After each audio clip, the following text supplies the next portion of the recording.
ശ്രീ, നിന്നെ തിരക്കി ഞാൻ ക്വാർട്ടേഴ്സിൽ ചെന്നപ്പോഴാ നീ നടക്കാൻ ഇറങ്ങിയെന്ന് അറിഞ്ഞത്.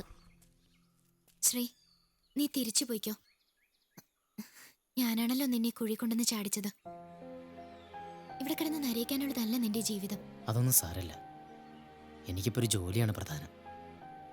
റിസർച്ച് കംപ്ലീറ്റ് ചെയ്തിട്ടില്ല എന്ന് അച്ഛനങ്ങനെ അറിഞ്ഞാൽ പിന്നെ അവിടെ എന്താ സംഭവിക്കാന്ന് പോലും പറയാൻ പറ്റില്ല. അടുത്ത ദിവസം MD വരുന്നുണ്ട്. അച്ഛനെ കൊണ്ട് അദ്ദേഹത്തോട് സംസാരിപ്പിച്ച് നോക്കാം നിന്നെ ഓഫീസിൽ തിരിച്ചെടുക്കാൻ പറ്റുമെന്ന്. നിന്നെ എവിടെയെങ്കിലും വിടണോ? പോട്ടെ, ബൈ.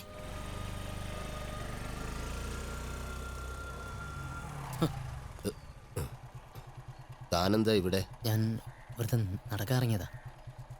താൻ ഈ വണ്ടിയിലോട്ട് കയറ്. എന്താ സാർ? താൻ കയറടോ, കാര്യമുണ്ട്.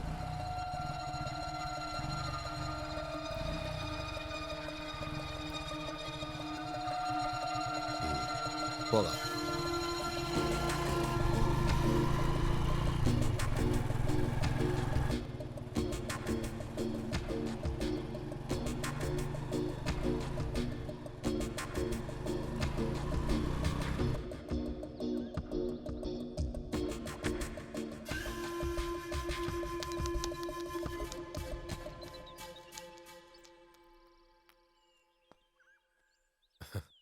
ഈ സ്ഥലം ഏതാണെന്നറിയോ തനിക്ക്?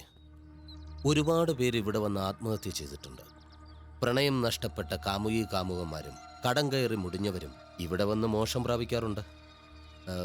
ആത്മഹത്യ ചെയ്യാൻ മാത്രമല്ല, ആത്മഹത്യ ചെയ്യിപ്പിക്കാനും പറ്റിയ സ്ഥലമായത്. ഒരു കൈ അകലത്തിൽ മരണം.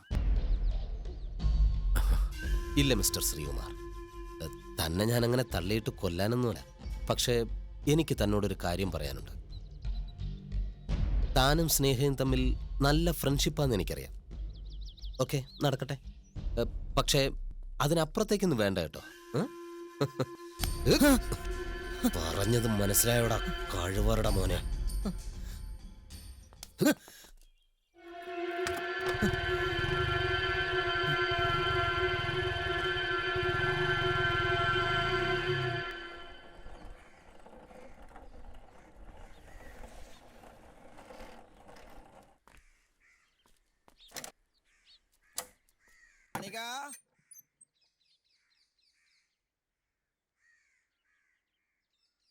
മണിക, ഇത് കണ്ട നന്നായി കെട്ടിവെച്ച മുടിയാണ്.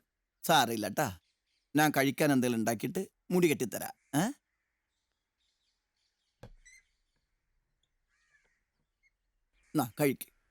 കഴിക്ക് മോളെ, കഴിക്ക് കഴിക്ക്.